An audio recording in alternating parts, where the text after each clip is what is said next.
All right, we're at 11:30, so my invitation is for everybody getting lunch to just get them through the back and trickle into your respective seats.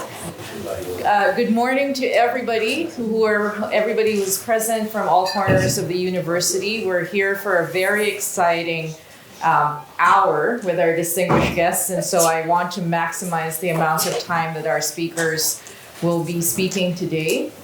We are very fortunate that 1 week in advance of International Women's Day, we are able to, here at Notre Dame Law School, present this very specific special panel on the protection of all women's rights in the developing world, jointly in collaboration with our Clow Institute on Civil and Human Rights. And we're very grateful that our director, Jen Macaulay, is here, also our colleague at the law school.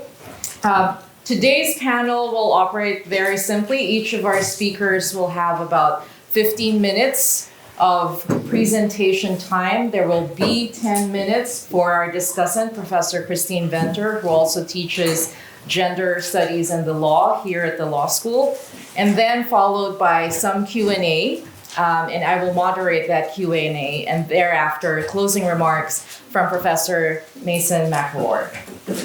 Our distinguished panel begins with Commissioner Margarette Macaulay, who is Jamaica's representative to the Inter-American Commission on Human Rights, a former judge at the Inter-American Court of Human Rights, and currently the Special Rapporteur for the Organization of American States, focused on the rights of Afro-descendant persons and against racism.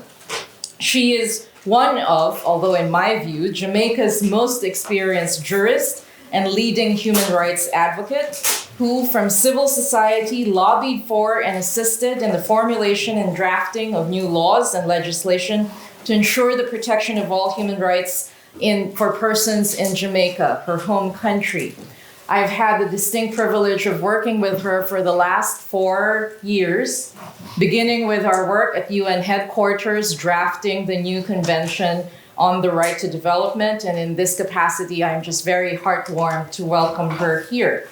Most importantly, in many of the things that Judge Macaulay is known for is her sharp intellect as a British-trained lawyer who did a diploma in theology in London, her legal degree at the University of London, comparative law at the School of Oriental and African Law, SOAS, at the University of London, and has been multi-awarded in Jamaica as most outstanding Jamaican scholar. She will never say it because she's far too humbled, but she has had over 40 years of legal practice litigating before national courts as well as the inter-American system, and has also had a very extensive regional and international career, apart from serving at the Inter-American Court of Human Rights as a judge and presently as commissioner at the Inter-American Commission on Human Rights. She has also attended, either as a civil society representative or representing Jamaica, sessions of the Committee on the Elimination of Discrimination Against Women, and herself also attended the Beijing Conference on Women. She's a frequent expert on women's rights, in particular indigenous rights and the rights of Afro-descendant persons, and having presented at the United Nations in multiple fora. She is also also has a journalistic career that helps to understand the public, to understand their rights and where to go for relief and justice, and has such a storied career in particular in the protection of gender rights, with a particular emphasis on intersectionality through race, through faith, through the varied experiences of girls as children in terms of children's rights, but also women and in the later stages of life and the rights of aging persons. So for that, we welcome Judge Macaulay and invite her for her 15 minutes.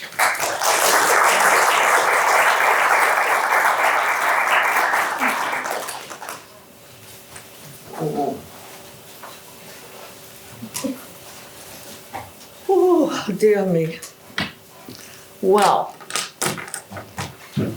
Paul, I'm so happy to see Pablo. Takes me back when I was very troublesome in the court sometimes. Good morning, everyone. Please forgive me wearing my mask. I have to be particularly careful because of over 40 years of smoking. Also, my lungs are not as healthy as yours. And I have to follow the dictates of my doctor that I cannot possibly get myself COVID or any other respiratory illness, if possible. So, protection of women's rights in the developing world. I will, of course, and Diane, forgive me if I correct one thing, I'm not a special rapporteur. No commissioner is in the inter-American system. We have commissioner rapporteurs. And in the court, we have judge rapporteur. But we have our special rapporteurs are employed in the secretariat, unlike the UN system. So, I think I'm going to deal mostly with the following: gender-based violence and discrimination against women and girls in our region. And we all know that it is the most widespread violation of human rights, which affects more than half of the world's population within the Americas, and in fact throughout the world, both in private and public spaces.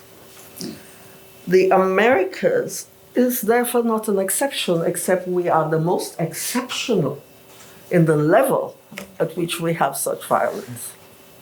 Sexual violence, domestic violence, physical violence, femicides, obstetric violence, name it, we suffer it as women in the Americas.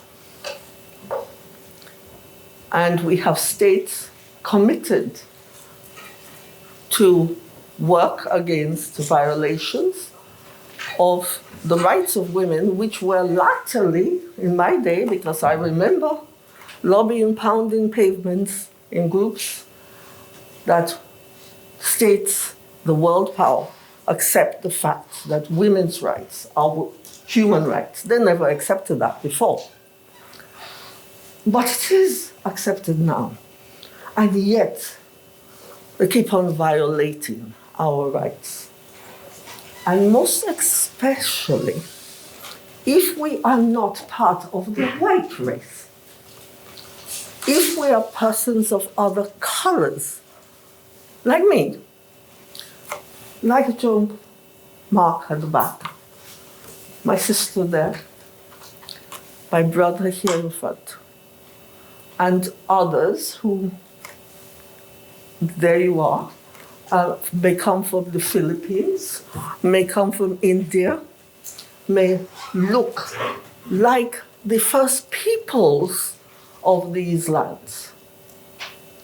Well, if we don't discriminate against the people whose land we stand on, we live on, we eat on, we grow on, it's not surprising that we discriminate against others. And we are the most diverse racially group of peoples in the world, in this region. I remember the first day I walked into the commission and we had a full meeting of the staff. I was so shocked. I was forced to speak out against the lack of diversity. And I called the commission a discriminatory institution to the face of everyone. I said, this is nonsense. How can we be representing so many diverse people and we don't have that in here? We have done better, but we haven't reached even a tenth of what we should do in that regard. I won't even mention the court. because it's a smaller organ in size when we consider people. And the Commission is supposed to be the primary organ on human rights for the promotion and protection of the rights of people in the Americas. And I still feel very emotional about the fact that we do not, and nobody walking into the Commission can recognize that by meeting the people working there. I think it's a shame, and every state in the region should be indicted for it, because it's the states we rely on. We're an organ of the Organization of American States. They control our resources. They hire our staff. They dismiss our staff, if any is dismissed. I think I've only heard of one since I've been there. And yet, we don't look like the place we represent. So, and women make the majority. And what do we do about women? We are not in the majority when it comes to judges. We're not ever. And we're not in the majority when it comes to commissioners. We now have, for the first time, a woman executive secretary in the commission. And we have been making progress towards taking more interest in the sub-region of the Caribbean, which had been ignored for many years. So we're moving forward. But what about women and women's rights? We have a lot of decisions in the Commission and in the court. But it was late. We were late starters.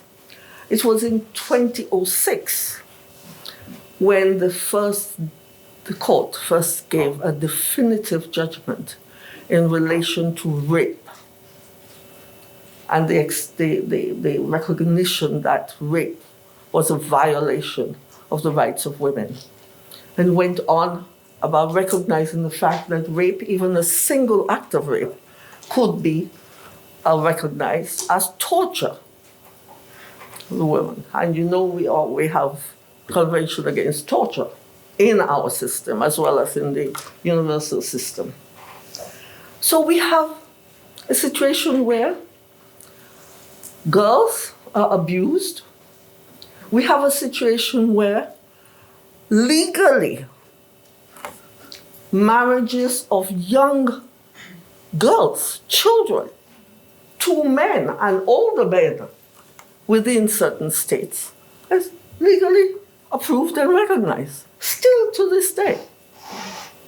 To my view, that is sentencing that girl to continuous and repeated rapes. But it still exists in law. We have tried, but the Commission not officially. I have been trying to draw support, forgetting I'm a commissioner, not a lobbying NGO, to get a movement in the region against child marriages. First of all, to stop using the term child marriages. There's no such thing. There cannot be. A child cannot consent to marry, and yet it's a basic fundamental of marriage that there be mutual consent. But they are sent to the slaughter as far as I'm concerned. And I hope that some of you will take on the issue and maybe do a thesis on it so that we can react seriously to what I consider a grievous crime against young girls in our region.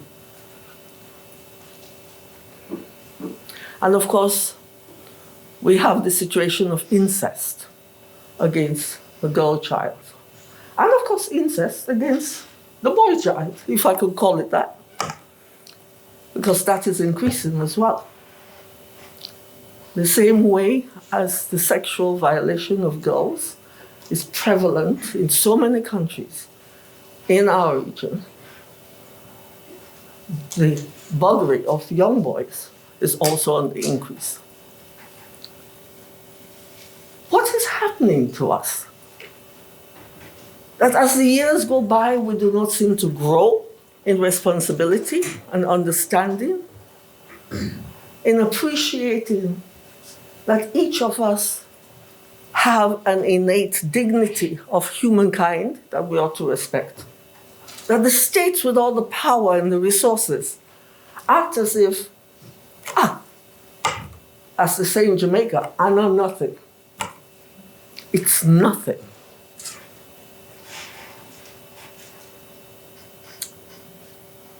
I have grown old in the system and the fight for human rights, and especially women's rights, because we are the carriers of life. And if you do not look after the people who carry the future in their bodies, what the heck are you? We see all these pictures of governments full of men, and we see one or two women, some of whom try to bring in more women, others who try to keep the women out so that they'll be alone and glorified. The violence committed against womankind is incalculable. We cannot calculate it today. But we see the effects so often. The broken lives of women, their continuity in poverty because of what they suffer, because of the lack of provision by governments for their lives and their future, and those of their children.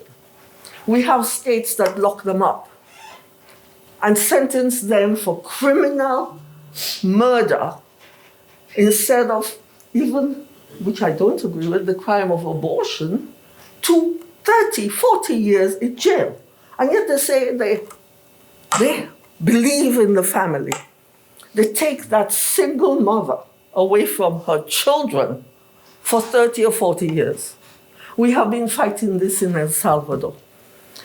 We succeeded in getting a few of them released.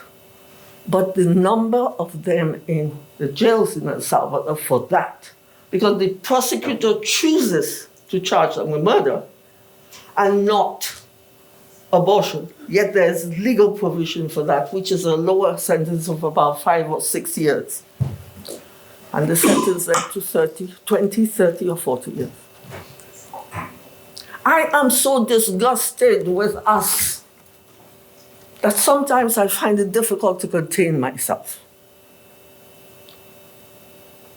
And I'm hoping that God keeps me alive beyond hundreds so that I can keep talking and cursing and creating. Yes. Honestly. But I think not, but I'll come as a ghost. I've told my daughter, if she buries me and doesn't cremate me, I will haunt her. So there you go. I think I will be a ghost, and I'll be a nice ghost, because I'll wake up everybody and frighten them to do what they ought to do. So we had the effect of COVID when we were in lockdown, and we're still in the pandemic, where it's not finished yet. And who suffered most? Women. And who suffered within the group of women most? Indigenous women, black women, trans women, elderly women, and young girls. It keeps happening. You take any group of reality of life, and the women are the main sufferers. If anybody contests that, please let me see your hand up, and then I could deal with you directly. I don't see any hands up. It's good to be before a committed group of people. So, women make up the largest of the poor in any state in our region. We have government, I was talking about it outside with, I forget who. I know who, but I don't. We have governments in our region always spending money building bigger and bigger security prisons, right? Do you know how much that money could do for women and the poor within their countries?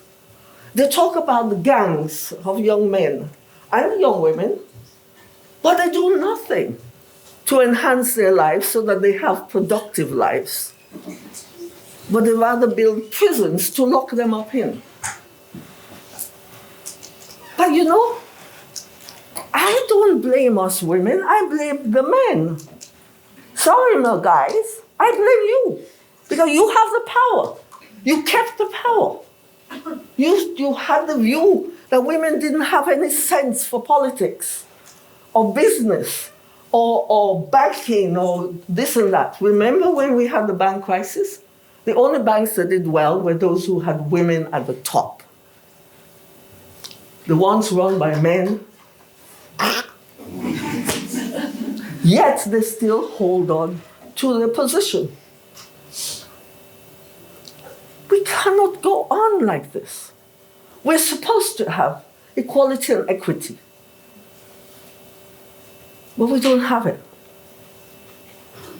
And in my view, once we have this situation of men in power, holding it, and women, a handful put there for show, who don't really have power, we are going to go on in this messy, painful, inhuman, cruel, criminal situation of violations. And again, the people who suffer most are womankind in all the stages of their life. We have in the relation to climate change and the environment. Same thing. Women, when they lose whatever little they have nothing to replace it with. Their families and themselves suffer. And if they were not poor, they become poor and continue in poverty. In education, they do not receive as much as the male students used to, and yet they do better. They're outstripping male students in lots of areas in the world. But they do not get the powerful positions when they go for jobs, and they're male candidates as well. Same thing, same old, same old, same old. We can't do this. The people of the Caribbean suffer a great deal, and I must say, in America, boy, you are being hit by the weather that's impossible to even imagine would happen. But when you have a tiny island with less than 100,000 population hit by a hurricane head on, there's hardly anything left. And there are more households headed by women in lots of these places than any other. So I leave it to your imagination and conclusion as to what happens to them. We have to do something better. And we have to do it on an equitable basis. Equitable basis. Perhaps we ought to have a World Trust Fund in relation to the effect of climate change on the environment. But then who would run it? You certainly can't put it in the hands of men. Corruption. Who would we trust? And women are getting into corruption like crazy now too. So,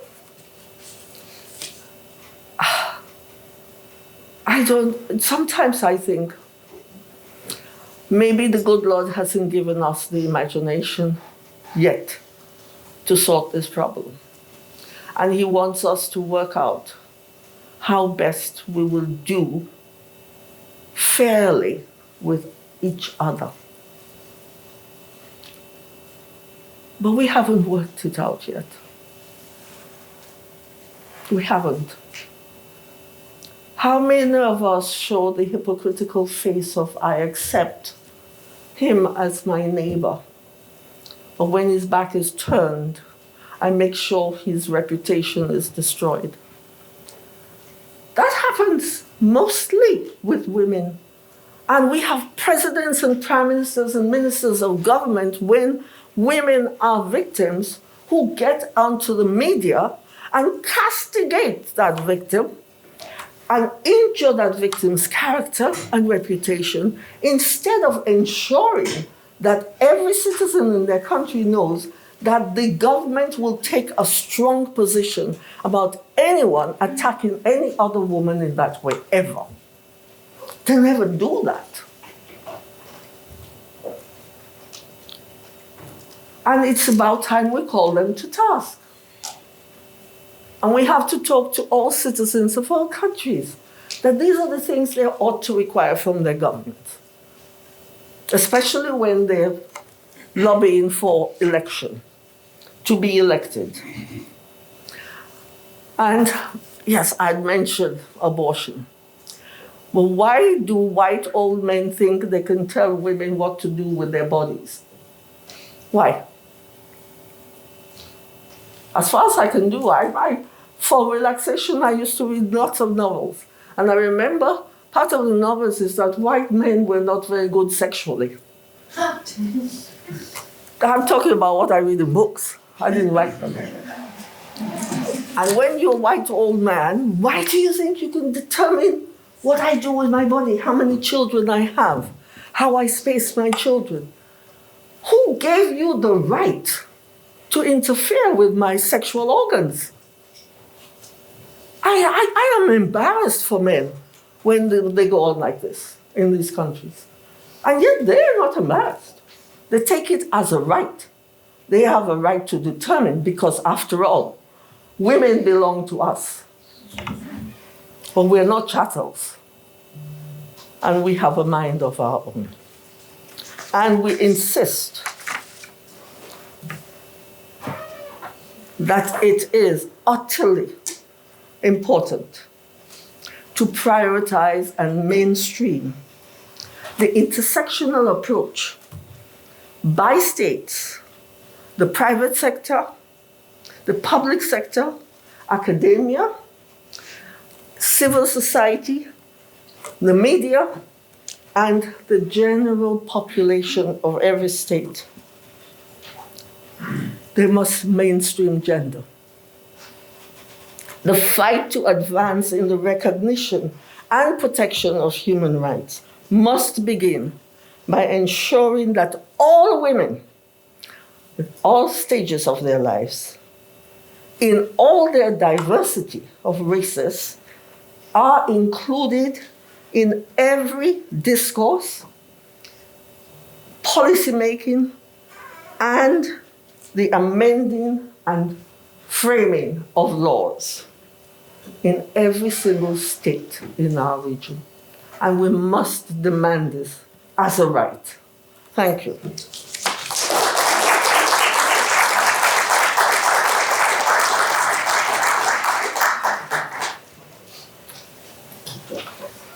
Thank you very much, Judge Margaret. Apropos of imagination and apropos of looking at possibilities for the future, it is our privilege here at the law school to welcome two of our alumni who have very recently taken on different positions so soon after leaving and graduating from our Human Rights LLM program.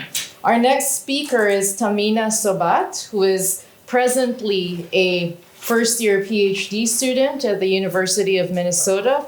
She is an Afghanistan human rights lawyer, formerly a member of the Afghanistan Independent Human Rights Commission. She was a student here and from the class of 2020. and afterwards did her master's in gender studies, also published extensively, and also with her co-panelist Ruqia Samim, recently wrote the letter calling for Afghan women's protections from the United Nations human rights system that was featured by the Special Rapporteur for Human Rights Defenders. I won't take up more time since I want to make sure there's enough time, so let me turn over to Tamina. Welcome back.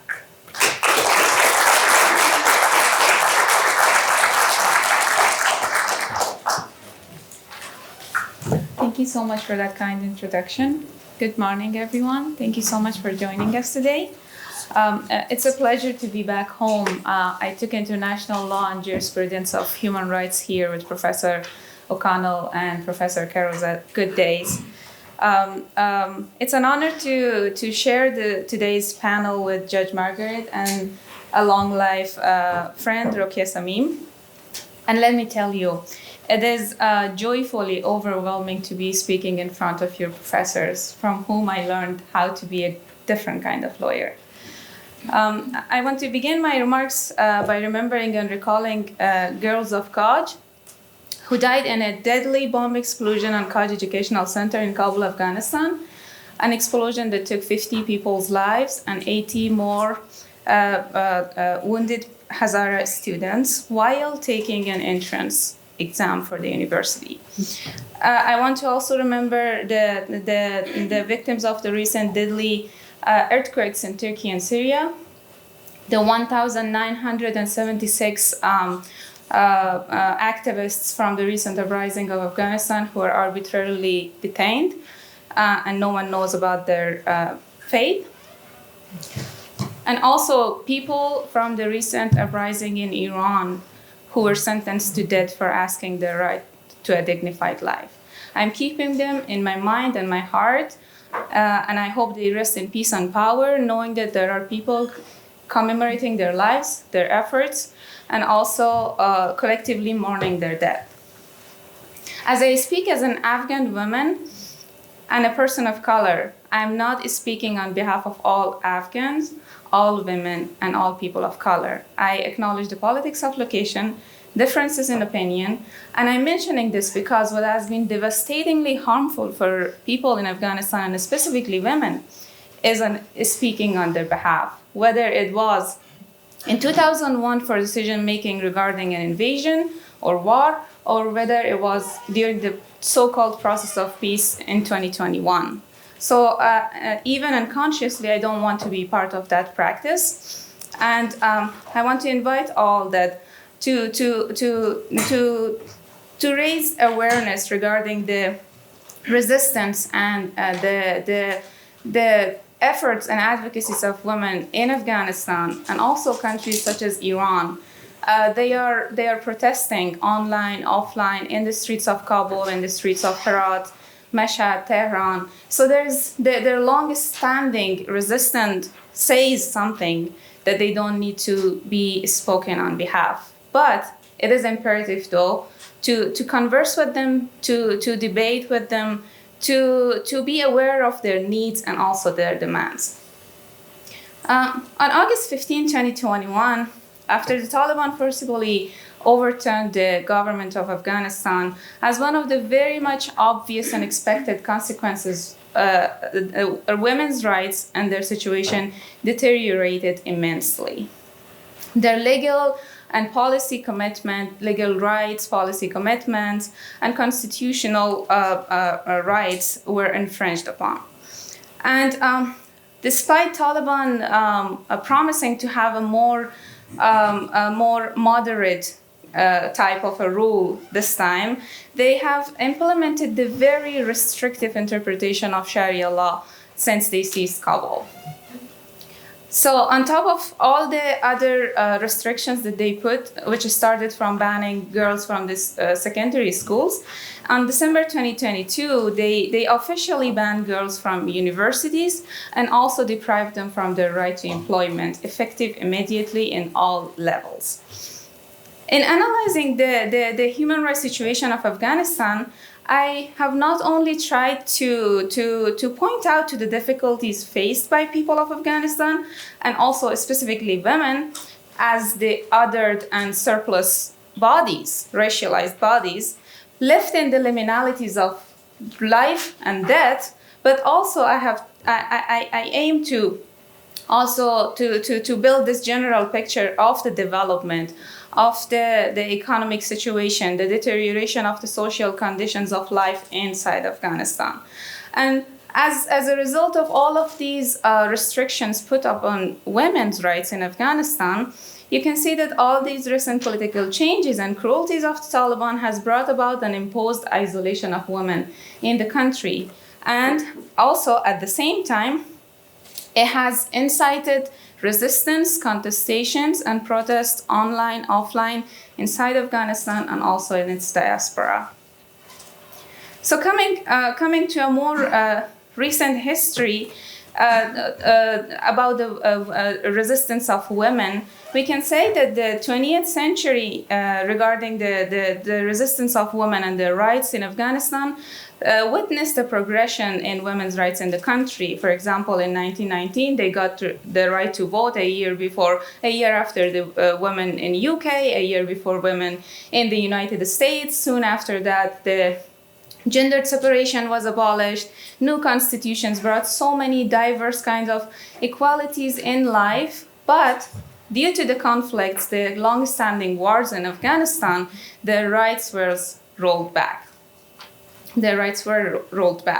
So if we analyze after the historical year 2001, we can see that the women in Afghanistan stood for themselves for every seat in the parliament, for every law that was being passed, for every policy that was being put in place.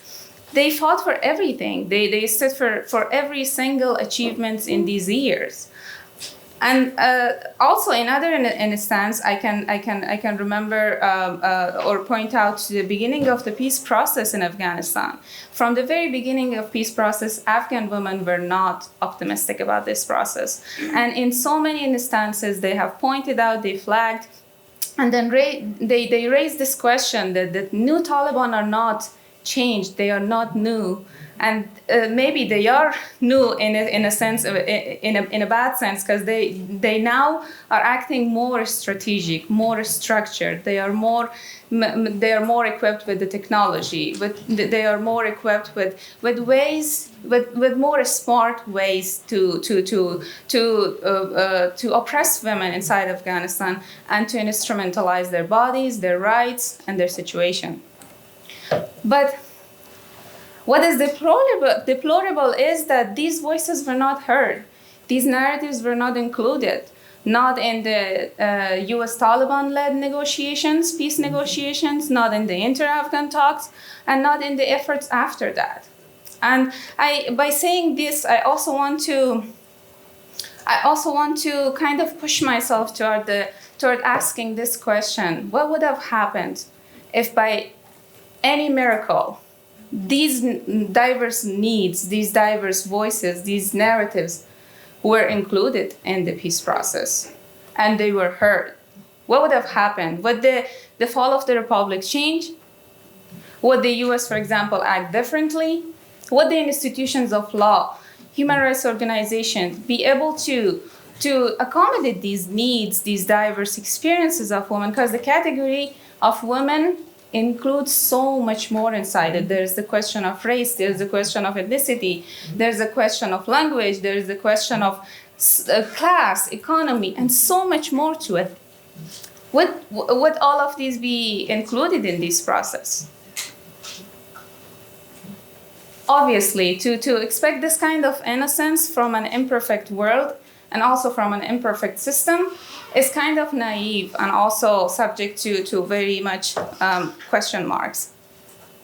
But to focus on the current moment inside Afghanistan, as a human rights lawyer, as an advocate of transnational feminism and humanity, I want to highlight that it is imperative to not only address the situation that women are dealing with, and the advocacies and the resistance that they have in a time that Taliban's misogynistic rules are intersecting with the projects of imperialism, militarism, and also the desire for control and the role in the logic of post-2001 governments, but also to point out to the Taliban's complicity to these, despite mentioning that they are acting otherwise. And what I mean by the complicity of the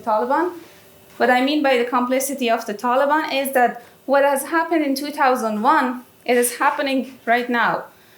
What is that? The instrumentalization of bodies of women, the instrumentalization of their rights for different or diverse political intentions and geopolitical intentions.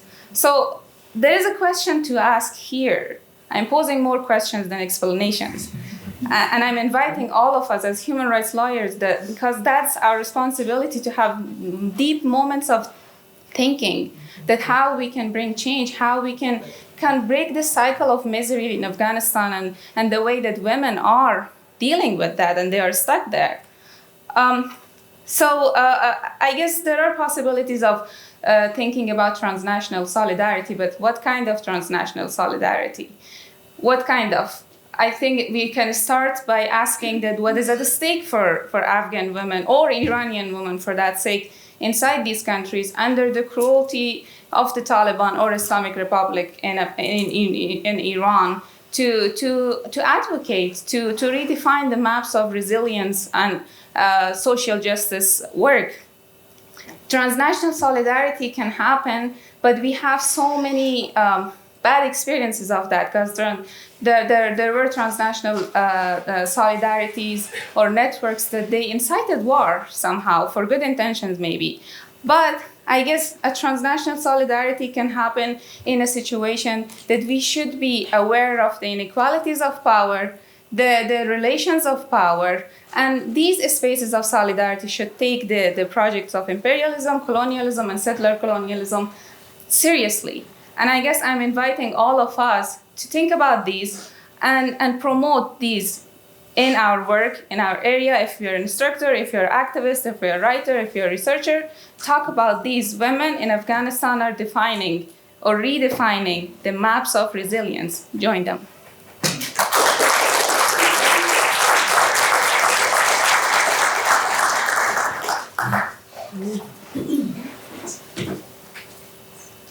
Thank you very much, Tamina. I'm aware that we are pressed for time, so I won't give a long introduction. For our last speaker is also a graduate of the Human Rights LLM program. Literally 3 days into her arrival here at the LLM program was the day that her home region, Herat, fell. And she has since been unable to return to her home country, but instead she chose to dedicate herself with tremendous and admirable effort and courage to working for her country, for working for women in Islamic settings. And today, officially as of this week, she is our first ever Global Human Rights Fellow at the Human Rights LLM program, focusing her research and collaborating with the Afghan Peace and Development program at the Kroc Institute, but also leading our collaborations with the United Nations Office of the High Commissioner for Human Rights. I give you Rukia Samim.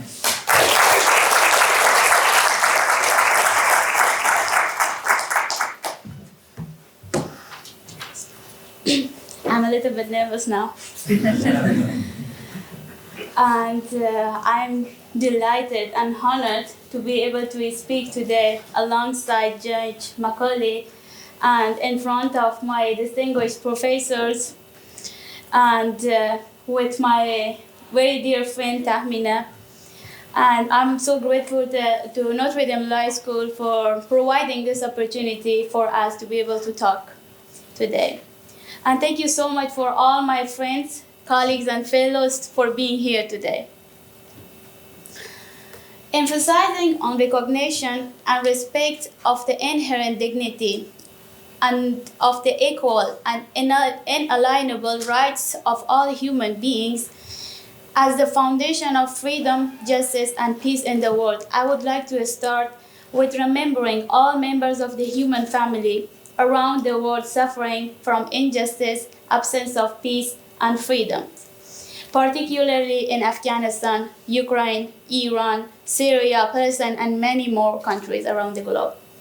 Also, I would like to remember and recall the fight of brave women in Afghanistan and Iran for their rights. The year is 2023, and women in Afghanistan face reality beyond comprehension.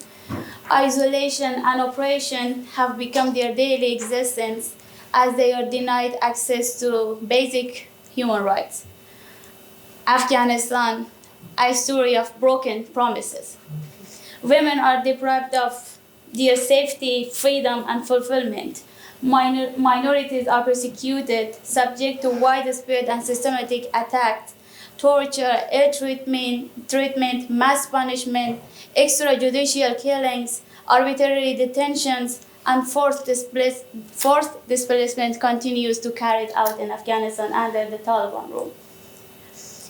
And I might mention and emphasize to clarify that the Taliban's draconian and misogynistic form of the rule does not reflect Islam, Afghan cultures, and values. As it was mentioned earlier by Tahmina about the collapse of the democratic government of Afghanistan to Taliban, the Taliban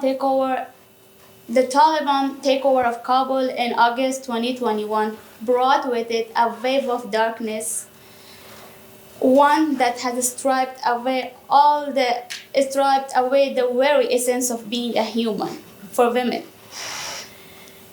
It has been a staggering 528 days in Afghanistan that women are in complete isolation and deprived of access to all basic human rights. It has been nearly 2 years since women and girls in Afghanistan are experiencing this tragedy, and unfortunately, we are just witnessing this.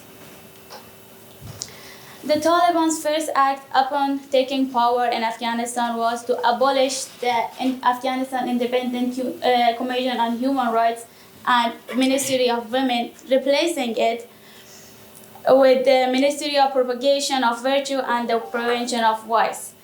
This new ministry quickly began to deprive women of their every human right, starting with the ban on girls attending secondary and high schools.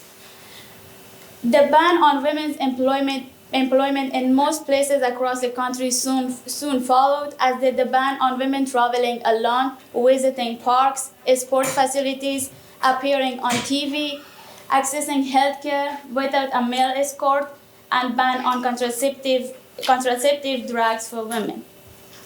As all we know, all human rights are indivisible, interrelated, and interdependent. This means that one set of rights cannot be enjoyed fully without the other. Violating one human right negatively affects many other rights. The Taliban bans have devastated women in Afghanistan.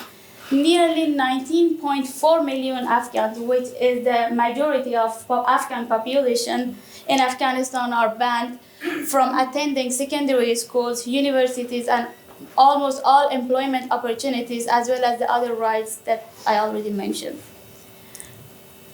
In the eyes of the world, Afghanistan is now the worst country to be a woman in.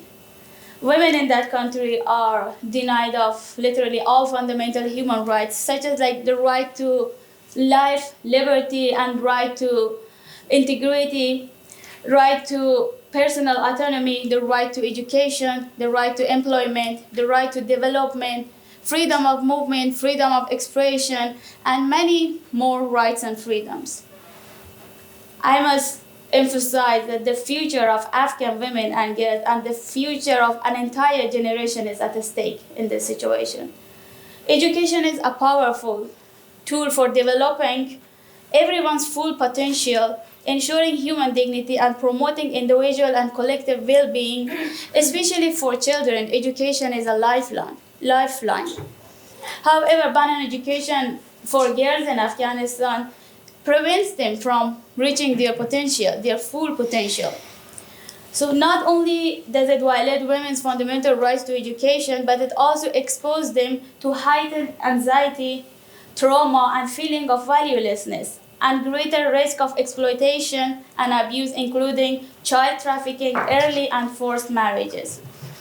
Moreover, the extremely dire economic situation after the Taliban's takeover in Afghanistan is pushing more families deeper into poverty and forcing them to make desperate choices, such as putting children, especially girls, to child labor and marrying girls off at a very young age. Yet there is a disturbing lack of international outrage over this tragedy. Women and girls in Afghanistan are living in a nightmare, their voices unheard and their dreams unfulfilled. The Taliban has actively been committing gender apartheid since August 2021. Their actions send a clear message to women in Afghanistan and the whole world. There is no place for women in their society. I might say that despite the leverage over the Taliban, while they held 7,500 of their prisoners, the United States unfortunately failed to make women's fundamental rights in Afghanistan a precondition for their deal with the Taliban. Now the Taliban are stronger and their policies are increasingly showing the world that they do not believe in human rights and in women's rights. Sadly, the plight of women in Afghanistan has been always pushed to the sidelines. The isolation of women in Afghanistan from public life is a tragic reality that has dire consequences for both their future and the future of the country as a whole. So, as Tahmin and I mentioned in our last article to the United Nations, we believe that the Taliban's war against women is a systematic war, and they use the rights of women as a bargaining chip for their political interests and their regime's international recognition. It is the time for the world to stand with women, fight for their rights, and help regain their future. The wounds of last 528 days remain fresh, but it's time to turn the tides to restore the dignity and humanity that has been so brutally taken away. The women of Afghanistan deserve nothing less than to live freely with the same and equal rights and freedoms as everyone else. So here are some pictures that gives you an idea of, I don't know if there is, like how women are persisting and resisting against Taliban in the country. So this is a video. How can I play?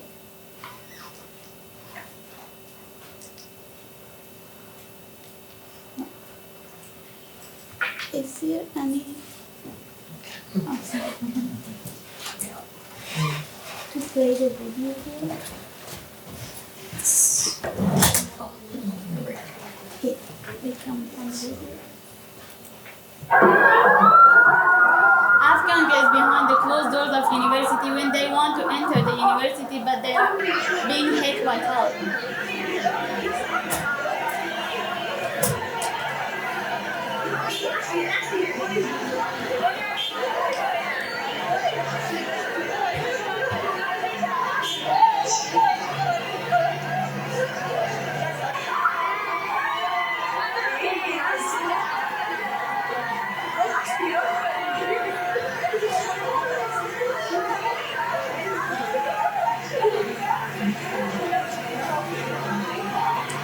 برای آن که با ایمان بماند شبی باید و به ایمان. This is their resistance against Taliban, protesting against restrictive rules of Taliban. Children on the streets for their right to education. A woman is standing alone in front of one of Taliban soldiers just for their rights. Afghan women's rage against the Taliban, how much they hate these people. And this video is Tears for Education. دست کی افتادی گریه کردم گریه کردم مظلومي أي ماي هدمان أصنع خصوف وادي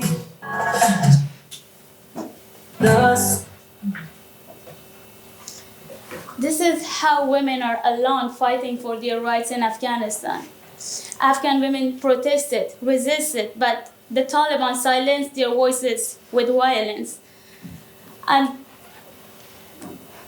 the women protesters in Afghanistan have repeatedly appealed to the United Nations, to the international community, to impose more smart sanctions on the Taliban members, but their efforts have been unsuccessful. The Taliban continues to operate in the region, travel, own properties, have a diplomatic office in Qatar, and run embassies in countries such as Pakistan, Iran, Turkey, China, and Russia. Unfortunately, it is evident from international community's inaction and apathy that there has not been any meaningful response to the rampant marginalization of women from public life. It seems that the complete isolation of women in Afghanistan is not a priority for them. So can I have like for 1 more minute? Just the last part. Yeah, thank you so much. So the question is that the question will be that can international pressure change the Taliban's policy concerning women? I believe so, because the Taliban current regime is the same oppressive regime in 90s with a different narrative. Terrorism is deeply embedded in the Taliban's ideology, and any engagement by different states in a state of containment and isolation will allow terrorism to spread like a cancerous tumor in the region and will affect negatively the international security. The longer they survive, the more harm they will inflict on everyone's interest. As the Taliban continuously prove that they do not believe in dialogue, human rights, and women's rights, the international community should stand with the people of Afghanistan in their resistance against the Taliban regime and refrain from any de facto or de jure recognition of their government and deny any kind of credentials to Taliban as representatives of the United Nations. And I will finish my presentation to emphasize that ignoring Afghanistan is not a solution.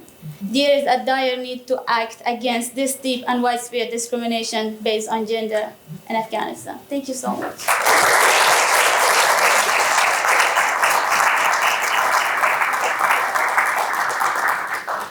I realize that we are running close to the end of the session, but please let me welcome as our discussant Professor Christine Venter.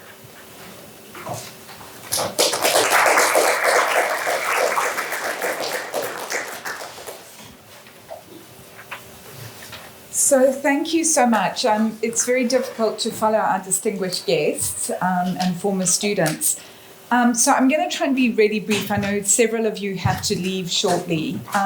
But one thing I want to say is that it is so easy to be overwhelmed by all the struggles that women are contending with. So when I look at our students' posters outside of this room, and I look at discrimination against women through the use of customary law, discrimination against women through the use of political violence, through sexual violence, through workplace discrimination, through political discrimination, denying women access to education, to work opportunities. It's easy to become overwhelmed in those circumstances. And so one kind of thing that I want to leave people with is the idea of choosing hope and continuing the struggle. So as many of you know, I spent a lot of years in South Africa during the apartheid years. And when people would get discouraged at the overwhelming force that the government used to keep the apartheid government in power, it was so easy to become discouraged. But people would say to each other, the struggle continues.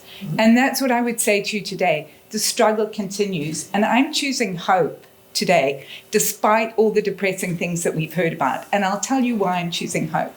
So I think I'm choosing hope, first of all, because I think the formal legal provisions that women need for equality and freedom from discrimination are in place. CEDAW has been in effect since 1981. only 4 countries in the world have not signed on to CEDAW. So there's a UN convention that guarantees women to be free from discrimination. I'm choosing hope for that. I'm choosing hope for the Convention of Belém de Pará, which guarantees women the right to be free from violence. I'm choosing hope for the Inter-American Court, and my former colleague Pablo Saavedra, who's the secretary of the Inter-American Court, because that court has issued women-based decisions guaranteeing women the right to be free from violence. It's found Mexico in violation of its obligations for permitting femicide against women. It's found Brazil again in violation of its obligations for permitting domestic violence against women. So I'm choosing hope for those reasons. And I'm choosing hope because of Judge Macaulay as well, who's so committed to the fight that she's willing to come back as a ghost, as we heard today, in order to continue the struggle. And because of people like Tasbih and Rakia, our former students who have taken their education and are out there continuing the struggle. And so I know it's after 12:30, many of you have to leave, and we still have to hear from Jen Mason-McAward. So I'm going to leave you with that idea. Continue the struggle. Women are a majority in the parliament of Rwanda. If someone had said that 20 years ago, we all would have thought that they were crazy, right? So the struggle continues, and I'll turn it back to Diane.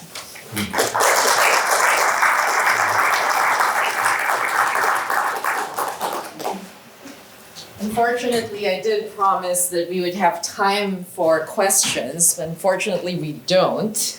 But you are very welcome to meet with our speakers after this session and possibly also engage several of our human rights defenders from many other parts of the world who work on women's rights in the poster sessions outside. Let me now close our session with our Clow Institute of Civil and Human Rights Director, my wonderful colleague here at the law school, Professor Jen Mason-McAward.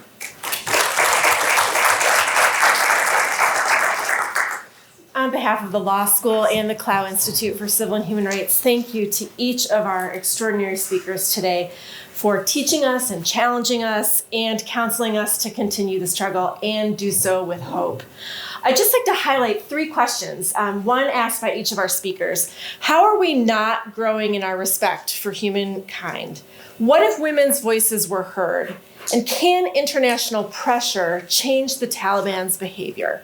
It seems to me that I would just like to add one final question, which is how is each of you, during your time here at Notre Dame, going to grapple with these questions? And how will those questions form you into a graduate of Notre Dame who does something as a citizen, as a voter, as an advocate to advance the rights of women and children around our globe? So thank you to each of our speakers and to Professor Desierto for putting this together, and thanks to each of you for coming.